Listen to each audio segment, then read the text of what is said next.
Voici un exemple de réacteur dans lequel on va mettre en œuvre plusieurs réactions, en l'occurrence des réactions parallèles. Donc, on a ici un système avec seulement 2 réactions. Le même réactif A va pouvoir donner soit un produit R, soit un produit S, avec des lois de vitesse qui sont connues pour chacune de ces 2 réactions, ainsi que les valeurs des constantes de vitesse. On a une concentration donc dans l'alimentation, une concentration en A dans l'alimentation qui est connue. Et on demande de tracer dans un premier temps la courbe qui donne le rendement relatif local du produit R par rapport au réactif A, puisque c'est le produit R qui nous intéresse, en fonction du taux de conversion de A. Donc pour pouvoir faire ça, on a besoin d'exprimer donc le rendement relatif local de R par rapport à A. Alors, tout d'abord, pour obtenir le nombre maximum de moles de R qu'on peut obtenir à partir d'une mole de A, c'est 1, puisque la réaction principale, la réaction numéro 1, c'est A donne R. Donc du coup, le coefficient est égal à 1. On va avoir au nominateur la vitesse de production de R, c'est tout simplement la vitesse de la première réaction, donc K1 fois CA.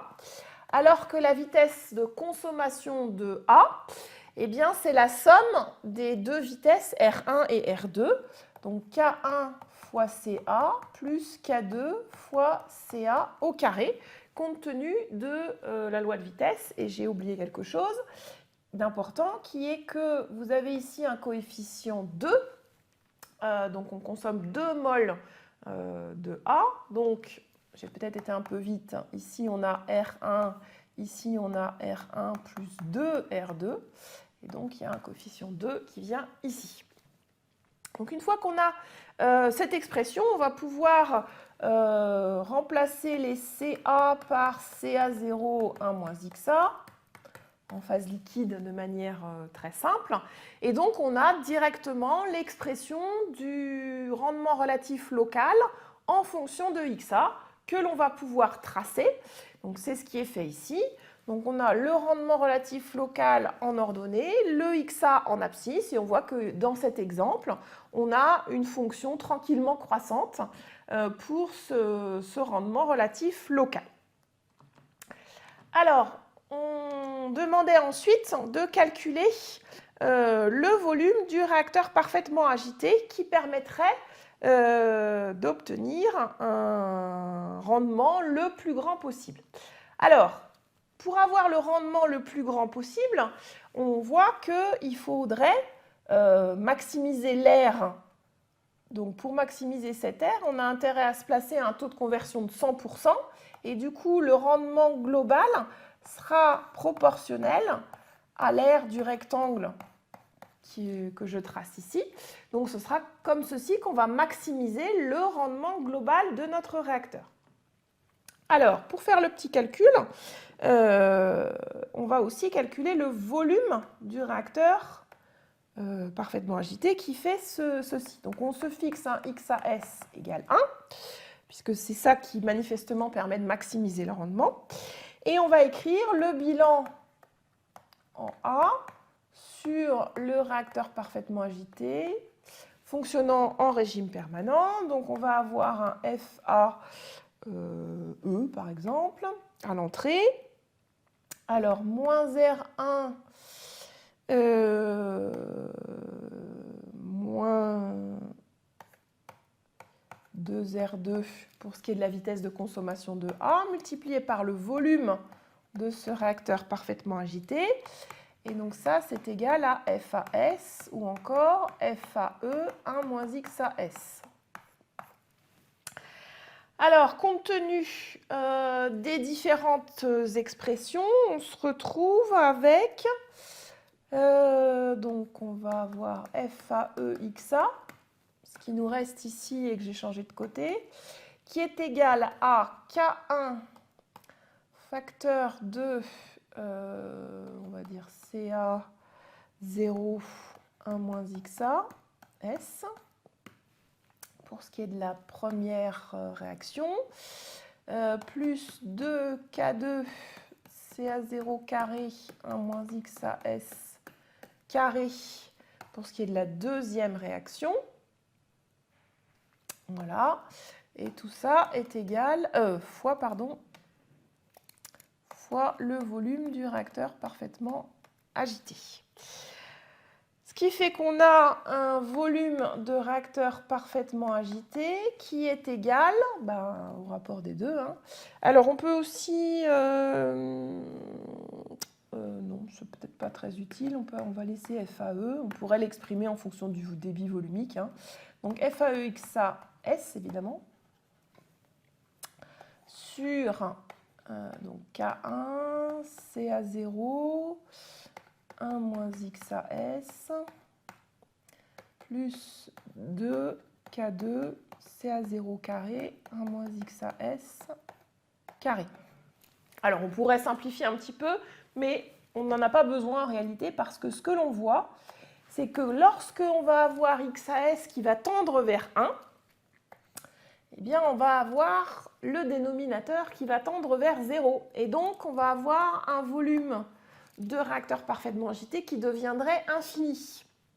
Alors certes, du point de vue du rendement, on aurait intérêt à essayer de tendre vers ce XAS égale 1, mais du point de vue du volume de réacteur, ça imposerait un réacteur de taille infinie. Donc on va être obligé de se contenter d'un réacteur de taille un peu plus raisonnable qui donnera donc un rendement un peu plus faible.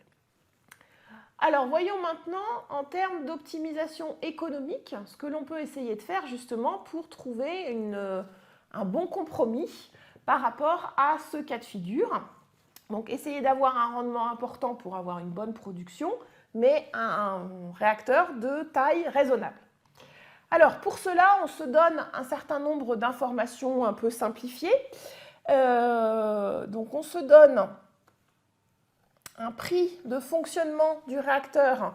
Vous voyez qu'il est exprimé en euros par mètre cube et par minute. On se donne aussi un coût de réactif en euros par mol, donc par rapport au réactif qui est consommé. Et on cherche à calculer le prix de revient d'une certaine manière, le coût du produit R, et on va essayer de minimiser ce coût évidemment pour un débit d'alimentation en A qui est fixé. Alors pour pouvoir faire ceci, on va écrire un bilan économique. Alors on n'a encore jamais fait ça, mais finalement ça n'a rien de très différent des différents bilans matière qu'on a eu l'occasion d'écrire. Alors, ce bilan économique de fonctionnement de notre réacteur. On va avoir le grand PR, donc, qui est en euros par mol. Si on multiplie ce prix de R par le débit de production de R, en sortie de réacteur évidemment, donc qui lui est en mol par seconde, on va avoir un bilan économique en flux financier en euros par seconde. Alors, d'où vient le coût de production de mon produit R? Eh bien, d'une part, de la consommation de réactif A, donc il faut que je multiplie le PA que j'ai ici dans l'énoncé, qui est lui aussi en euros par mol, par le flux molaire de A qui est consommé et qui est d'ailleurs fixé, qui est en mol par seconde. Donc j'obtiens à nouveau un flux d'euros, des euros par seconde. Et donc le coût de production de R, c'est à la fois la consommation de réactif A et aussi le fonctionnement de notre réacteur. Donc ici, je vais faire apparaître le P' de fonctionnement. Alors, pourquoi on l'avait appelé P'? Parce qu'il n'est pas dans la même unité que les P, en fait, tout simplement. Donc ça, c'est des euros par mètre cube et par minute. Bon, on convertira ça en secondes pour avoir quelque chose d'uniforme. Donc on voit que pour retrouver le flux financier, donc des euros par seconde des différents autres termes qui interviennent dans mon système, il faut que je multiplie par le volume de mon réacteur parfaitement agité ici. Alors, étant donné que j'avais l'expression du volume du réacteur parfaitement agité que j'avais calculé précédemment, je peux aussi avoir l'expression du flux de R produit en sortie de réacteur, directement avec un bilan matière. Hein. Donc du coup, je vais pouvoir expliciter ce P de R en fonction du taux de conversion à l'intérieur de mon réacteur. Alors, je vous donne l'expression que l'on va obtenir. Donc, le coût de production de R, ça va être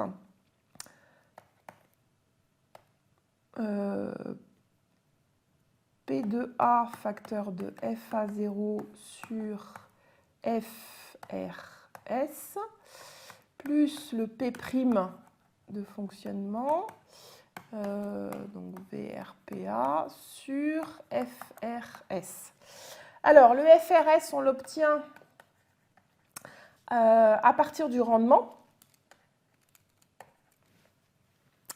Donc, c'est tout simplement le rendement de R par rapport à A multiplié par le flux molaire de A à l'entrée. Et le rendement, on l'obtient par intégration. Donc, je mets le F à 0 devant.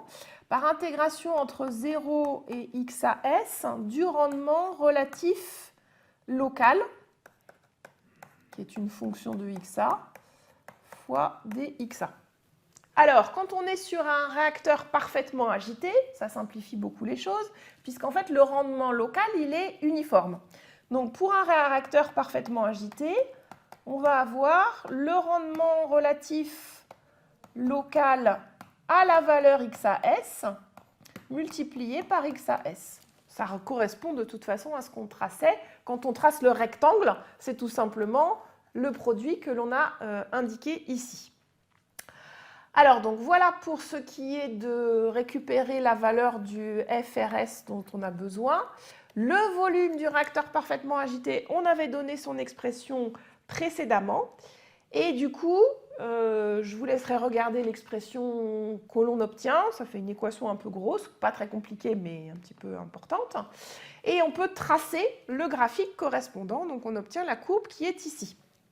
Donc, j'ai mis en ordonnée le coût de fabrication, donc en euros par mol du produit R, en fonction du taux de conversion à la sortie du réacteur piston.